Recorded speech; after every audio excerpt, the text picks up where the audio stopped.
And we are live. How's it going, everyone? We have very special guests today from Nirvana. We have Thomas and Alex, who are both core contributors to the team, joining us. How's it going, guys? Amazing to have you on. Really glad to be here, Greg. Great to be here. Yeah, Beautiful, sunny Austin, Texas. Yeah, amazing here at the Hacker House, South by Southwest, actually at the Solana and Olaplex Hacker House. So great to meet you guys. And really just for a briefing overview, what is the goal? What are you guys building at Nirvana? Yeah, let's jump right into it. So if you could indulge me for being a little philosophical in the beginning, and then we can get wonky and technical. The name is no coincidence that Nirvana starts with this acceptance that there's going to be volatility, and then we want to find a way to allow that to exist, but sort of be liberated from it at the same time. It began with this cosmic realization that in all financial instruments, you're going to have volatile ones that people want to speculate on. And out of that energy, you can create stability. You can create fixed income products, stable coins, things like that. But there has to be that risk in order for there to be a reward. And there's no way to separate those two. A little acknowledged fact is it cuts the other way, that if you're going to have volatility, you also need to have stability. They're sort of intertwined with each other, almost like a yin-yang, where they both need each other. So Nirvana creates two tokens that exemplify those forces, that let them be what they are and incentivize people to use them as what they are. There is the ANA token, which we call a metastable token. It is a volatile, speculative investment instrument that plays to that part of our nature that wants to have risk and reward. And then there's the NERV token, which is a stable coin that gets stabilized by ANA. This might sound reminiscent of how Terra does their stable coin. You've got to have the pairing of Luna and then that which is stable, which has its volatility absorbed in a way by the token. Okay, that's 10-mile overview. Let's drop down a little further.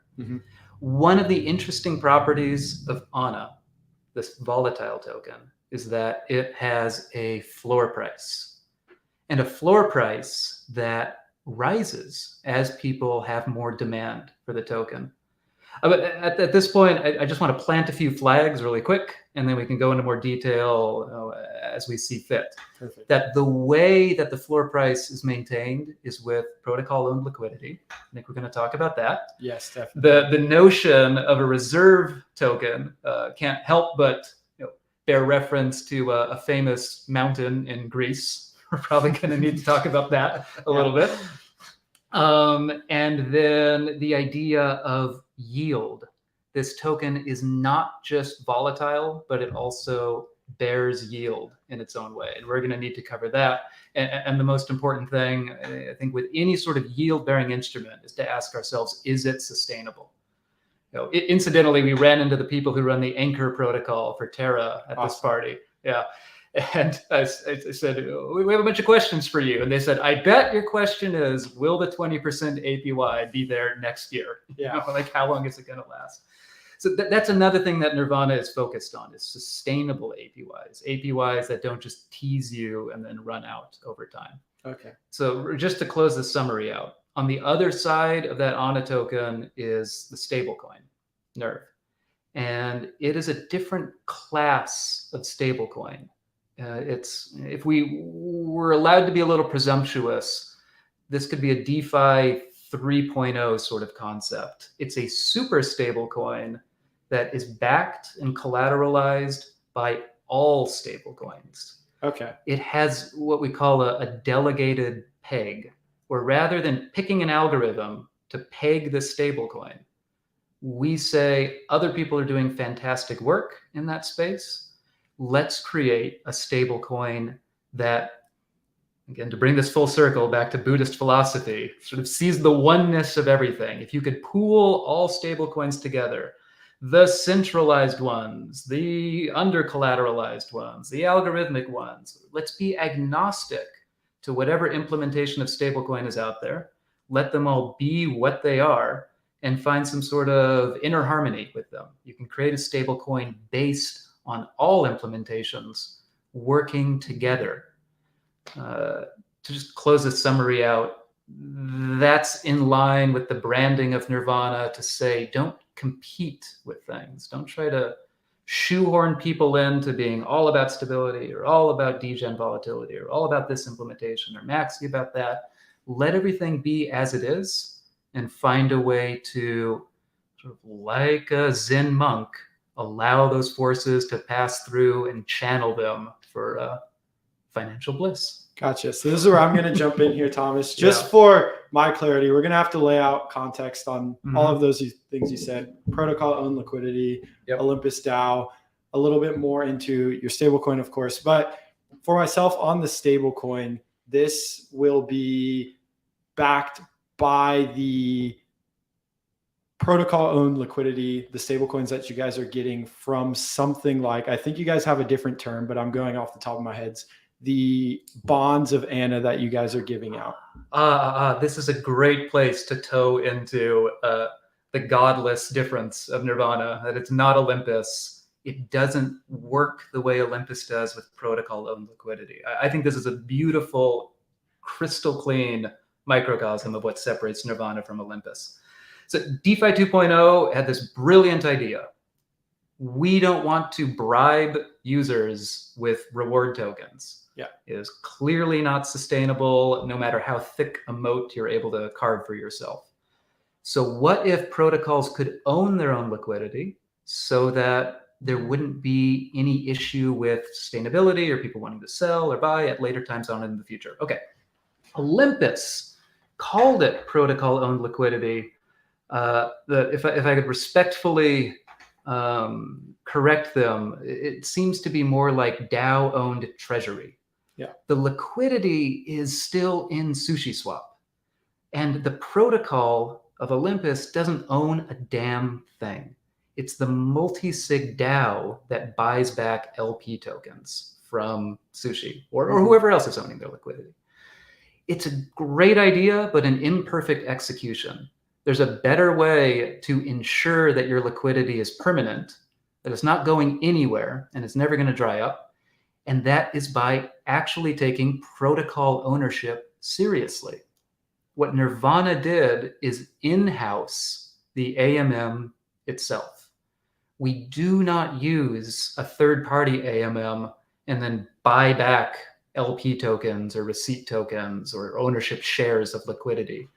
Nirvana starts with the AMM itself that is completely controlled by the protocol. And I want to underline this difference that we're making between protocol and DAO.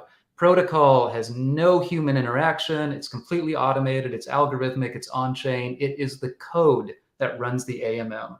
And this code owns the liquidity that goes into the AMM. And I just want to take 2 or 3 minutes to talk about what makes this AMM different. Perfect. The important thing about ANA is a floor price. And the important thing about that floor price is that it rises, and it rises automatically. Now, a fact about Olympus and other projects like that is they advertise a floor price, but you won't find anything in their code that affects it. That if you were to ask them, how do you defend the $1 floor? The answer is, we'll unlock some funds from the treasury and buy the token back if it ever falls underneath it. It's like someone gets paged in the middle of the night and has to go unload a lot on the SushiSwap to boost the price back up.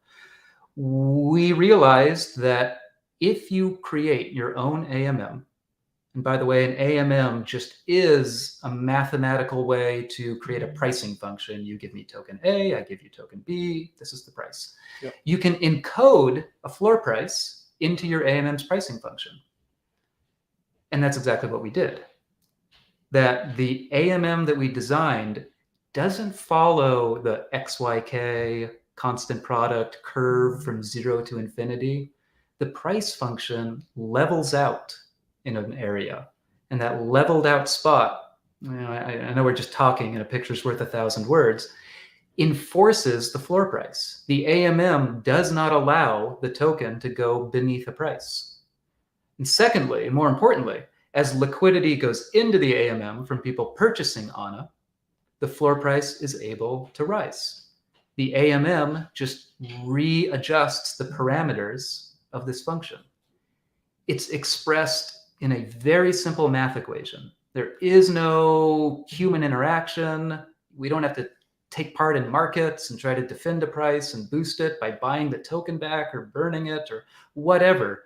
You can strip away all that nastiness and just let the AMM price function enforce what the token can be bought and sold for. Can we stop here real quick? So 100%, my understanding is that AMM will not quote below the floor price. Correct. What happens if the floor price or the token price, as we've seen in a lot of these Olympus DAO forks, the actual token price is much above the floor price? Does the AMM always quote at the floor price, or how does that work? Beautiful question. Yeah, and sorry if I wasn't clear. The AMM, sorry, Alex, you want to take this? Go ahead. Okay. The AMM is the pricing function. The floor price is the lowest it can go, but it is not the highest that it can go. So as you, with any AMM, as you purchase, the price goes up, it slips up. As you sell, the price slips down. The pricing function is just this slippage. It is, give me an order size and I'll quote you on what the price is going to be. So that's what our AMM does, is it has the slippage built into it. As you buy the token, it can soar above the floor. That's true. But we want to liberate ourselves from the samsara of boom and bust. And so as the price moves above the floor follows it. As the price moves above the floor, that is simply the act of people buying the token. Liquidity is going into the AMM. The AMM is now taking in more cash than it needs to support the token at the floor. It might have twice as many dollars in its reserves than it needs for the floor price of the token. That means that it could, in principle, raise the floor to twice where it is. As liquidity comes in, as people demand the token and buy it, that raises the floor for everyone. And I want to highlight one feature this has. There's no preferential treatment of early adopters. It's one of the hallmarks of Ponzi's, is that the people who get in first do the best. But since the floor is following the market price, your downside is always limited when you buy ANA. And it's limited pretty much the same ratio along any of the history of the token. Can I jump in one more time? Please do. Being this is obviously novel, it's an experiment. We've seen what's happened with Olympus. I'm, of course, right out of the bat, just going to be skeptical of some sort. I love all the questions or the responses you're giving to my questions. In regards to, I've obviously read up on the documents, real brief. I didn't sit there and study them, but tried to take the knowledge I have from Olympus DAO and their forks for anyone who probably would like more context. We kind of are going a lot off the deep end here. We do have a video on Olympus DAO and the forks, so that'll give the basis model. We've also started to talk about how Nirvana is different. And then I think the docs do an amazing job of doing so as well. With the stablecoin, users are able to, this kind of ties back to my initial question a little bit. With the stablecoin, users are able to, one, to my understanding, they can redeem NIRV, NIRV, I believe, Nirvana, the stablecoin, for other of the stablecoins in the treasury, whether it's Frax, I think was a big one, USDC, whatever. Does that mean that the floor price can go down if a lot of people are redeeming NIRV? Yeah, good question. And thank you for sort of flagging that we're just bushwhacking way in the weeds right now with some of the technicalities here. Yeah. Sorry, you put a nickel in me about some of these more wonky topics. The basic idea of this metastable token, ANA, and the super stable token, NIRV, is that stable coins work. That's the premise on which much of DeFi is based, whether they admit it or not. This is a composable ecosystem where you build on top of other people's Lego bricks. And everything about this protocol depends on stablecoins being truly stable. To that end, we don't take on unwarranted risk with untested stablecoins. They are the guarantee that the floor price is what it is that when you examine the reserves of Nirvana today, and there's $10 million in it, you examine them tomorrow, there's at least $10 million of value still in it. You know, in a cataclysmic event where a stable does depeg, it's no solace that other people have this problem too. But it is a problem for us as well, of course. And there would need to be quick action taken to arb away that difference. There's not a way for the floor to fall though, because when people are selling back their coins to their tokens to the protocol is burning each of them, right? And so that ratio of the amount that is in the reserve to the number of tokens that exist never changes, right? And so it cannot go down, it can go up, but every last token could get sold and it wouldn't lower the price. Okay. That's a good point, that for every ANA token, there is at least the floor price worth of value in the reserve, wherever that ANA token is. If it's sold back to the protocol, the ANA token is destroyed and the money from the reserve comes out to it, maintaining this balance between tokens and reserve value. Yeah. The AMM should have underlined this. The AMM is very crypto native. It doesn't actually hold a pool of ANA tokens. There's not a pairing of ANA to USDC and ANA to UST. To us, that it makes sense if you come from the world of gold doubloons, where you need to pile your gold doubloons somewhere in a vault and pile the paper dollars somewhere else in a vault. We're not actually piling ANA tokens at all. They are minted just in time when people buy them from this AMM, and they are burned when people return them from the AMM. This doesn't matter what digital price they're returning it for. So they can sell it for the market price back to the AMM. It burns it. If the price was good to go down to the floor, they'd still be selling it back to the AMM. The AMM would burn them. So I think we're circling around what's really at stake with protocol-owned liquidity. That there just is a market maker, one sort of truly automatic market maker that people aren't putting their money into as you would in Uniswap. You're not LPing into this thing. It just is the protocol, and the protocol does own the liquidity. It sits on this pile of stables. When people buy ANA, more stables go in. When people sell ANA, stables come out. That's it. Did that answer your question? Yeah, definitely. I think that also starts to loop back to the idea that the AMM won't quote below the floor price. So you guys won't be giving out stable coins below the floor price. No way. Yeah, there's a great illustration in our white paper of this, and I think we need to make this into an animation. It's something that Thomas and I were talking about today. But there's basically sell depth that gets created in that AMM above the floor price whenever new tokens are minted and more stables are going in. And when people sell, it reduces that sell depth. And as Thomas said earlier, at some point it just ratchets up and eats some of that sell depth and increases the floor for every person. Gotcha. And I think a big thing here, just to lay some context, or even just map out where I'm at. We touched on protocol-owned liquidity. What you guys are coining is like true protocol-owned liquidity, where it's in this contract, it's not moving, it's not in a DAO multi-sig. I do think there's multiple aspects here. You could argue that putting the liquidity to work could be valuable. Just want to footnote that, don't want to spend too much time on that. And then we also touched on the idea of how you guys actually have a function where it's not like if the floor goes below. To my understanding, most of these Ohm and Olympus DAO forks do not have anything where tokens will actually support the floor price. It's more of just there, and it's known in the treasury. So because of basic market conditions, people will arb that up in the idea that the treasury is worth that. But Nirvana won't quote below. So they're actually you guys are looking to support the floor. So I think those are two big key factors to pin there. Some of these flags you're talking about. I want to open this up more and think where else do you think is very worthwhile? Touching on Nirvana, I think we've touched on those two big points. I'm curious if there's more you want to get to, or if we can start to open this up more a little bit, but I just want to make sure that you guys have the platform. That's where I'm at. That's where I Yeah. think the audience is at for the most For part. sure. Yeah, it's good to compare this to the Olympusoids out there. That Olympus has its floor of $1, and then it also has the backing of the token, which I don't know what that's at today. Maybe it's $50, $60, something like that.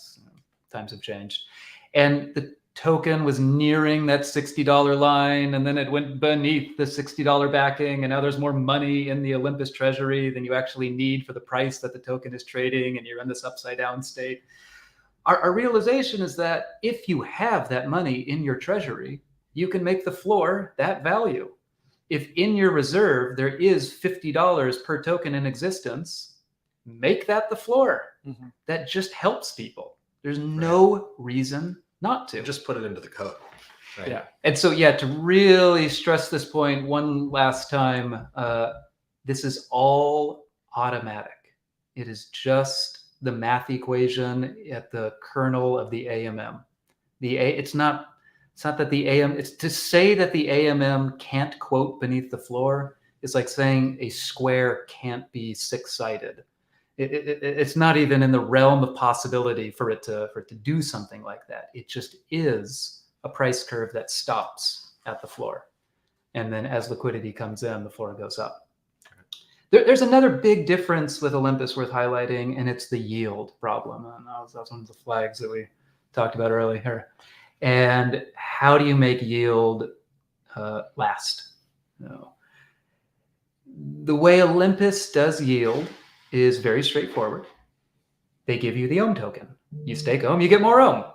The problem is that when you give people more ohm, there's more ohm in supply, and there's less in the reserve to back that ohm. If we were to do that with ANA, if we were to just mint more ANA out of a giant money gun, that's less money in the reserve to back it. You're creating, let's say there's 100 ANA in supply and $100 in the reserve. You mint 100 more ANA, and that's 50 cents per ANA in the reserve. So that's not going to work.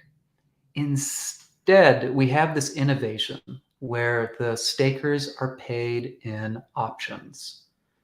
These pre-ANA tokens, and we shortened to call prana, which incidentally is Hindi for life force.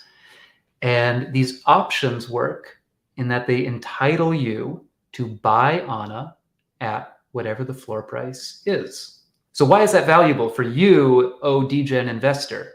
If I give you a prana token, the floor is at, say, $7 today, and ANA is trading at 22. You take that prana, you take $7, you put it in the Nirvana machine, and out comes a token worth $22. You just made 15 bucks in instant profit, and that's your yield.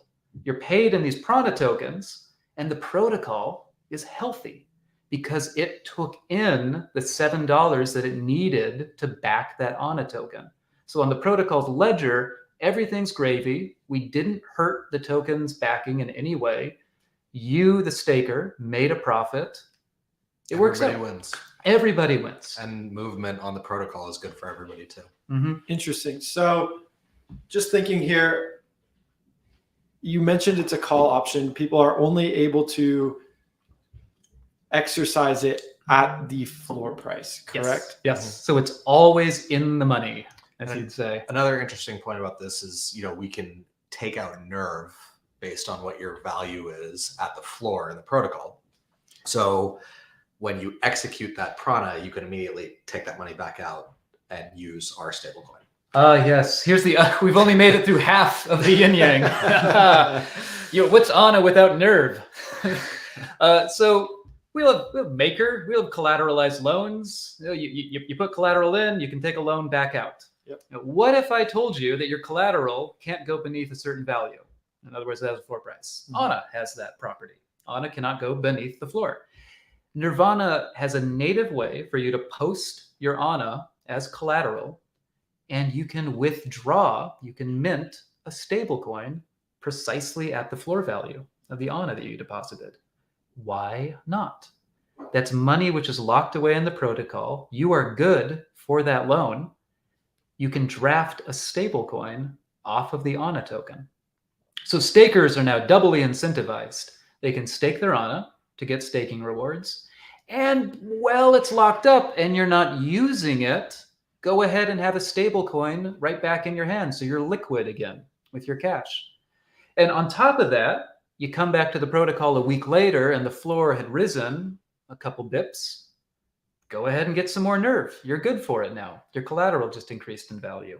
There's no liquidation risk with this loan because you are posting collateral that can never decrease beneath the value of your debt. It's got a negative interest rate, so to speak, because you're earning yield on your debt.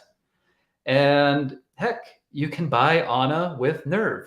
So if you wanted to lever up your exposure to ANA, this is a nice turn of the screw to lock some ANA, mint some NERV, buy some more ANA, and on and up you go. Yeah, I think there's one big thing we might have missed here, just leaving out context for people who might be not too far into decentralized reserve currencies. Just to back up, I think we should talk about the treasury a little bit, what it consists of, and how does this treasury grow. So to my understanding, you probably have to put up something like a stablecoin to get one of these Prana vested tokens. You're right. So as we were saying in the beginning, Nirvana, I want to just highlight two values that Nirvana has in our heart and also for the user. It is seeing sort of strength in diversity, in letting things be what they are, not trying to muscle them out, but build on top of them. And secondarily, having sustainable, reliable yield. On that second one, we want Nirvana to be positioned as sort of the crypto investor's equivalent of real estate. I'm not talking like NFT real estate, but an asset that moves up and to the right given enough time. The ANA token goes up and down, but the floor inevitably rises and every bust will follow with a boom. The protocol will rebound. Wealth will grow over time with this kind of token. For the first point, about sort of strength and diversity, allowing things to be, you're right. The reserves are built out of stablecoins. The protocol doesn't self-bootstrap. It builds on top of the ecosystem that's already there. It sees that all of these different stablecoins can actually work together to create a second order, we'll call it a super stablecoin, a coin that sits on top of them, knits them all together in one single reserve, and is a proxy for all of them. So why do users want this? You look at USDC and you might have a little bit of fear. Maybe it gets regulated. You look at Tether, you might have a little bit of fear. Maybe they can't really put their money where their mouth is. You look at Terra Luna, and on and on and on and on. Staking your wealth to an individual stablecoin exposes you to the risk in that stablecoin. What NERV does is spreads out that risk over a diversified portfolio. If you hold one NERV token, you're holding exposure to a vast swath of different stables. Again, let them be what they are. We're not saying any algorithm is better than the other, but de-risk yourself by having something that derives its stability by virtue of the whole ecosystem that's already running. We think of this like how a monk might feel, sitting lotus position after a cup of tea, just watching the world go by, rather than taking part in it and trying to change things with your own two hands. Let them be, and you can find peace and equanimity based off of that. That super stability factor of this NERV token is just that tranquility. All of the noise and competition among these stables can be abstracted away. And at the extreme, this is what Nirvana becomes. All stablecoins turn into NERV. That there will be no more USDC because all of it is in the Nirvana treasury.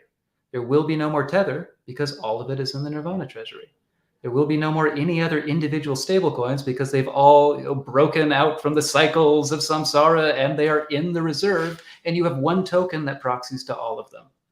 This is something that can be done, and this is actually what decentralization should look like.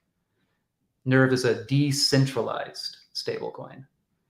It's not an algorithmic or a centralized. It's decentralization through and through. It's so decentralized, it includes centralization inside of it, because USDC just becomes backing for NERV. Okay, so that's the eschatological vision for the utopia that Nirvana is trying to bring. Just boil all that down, it de-risks your stablecoin exposure. Mm-hmm. Yeah, no, I think that's a very good point, and something that is thought about by a lot of people, and you guys are almost tranching the risk in some sort of way. Yeah, so I think that's interesting to put there. I'm getting down to the bottom. I think we've went through a lot of information here. I would point something, what I will drop in the YouTube chat for people there is the Nirvana docs, so you can go read up. I'll definitely be reviewing it. I gave it a quick gloss over, but this conversation definitely has some gears turning there. But I think we covered a lot of information there. I would like to thank you guys for coming on, but also open it up if there's anything else you want to touch on. But I think most of my questions are answered, and I'll be going back, hitting the white paper again and seeing if I come up with anything else. Yeah, Alex, thanks for having us. Yeah, this is really fun. Yeah. And hanging out at this hacker house in South by Southwest. We're having a good time. Definitely. So want to thank you guys for coming on. Want to thank everyone who tuned in as well. Alex and Thomas, great having you guys on, and looking forward to watching Nirvana execute this and really look forward. I would like to say we're opening up our pre-commit in a couple weeks, and then we're having the first true fair launch auction on Solana a couple weeks later, and we'll be launching the actual protocol in early April. Awesome. Amazing to hear. Definitely looking forward to any updates on Nirvana, and I will drop the documentation in the chats. Thanks everyone for tuning in. Thank you guys for joining. Yeah, thank you.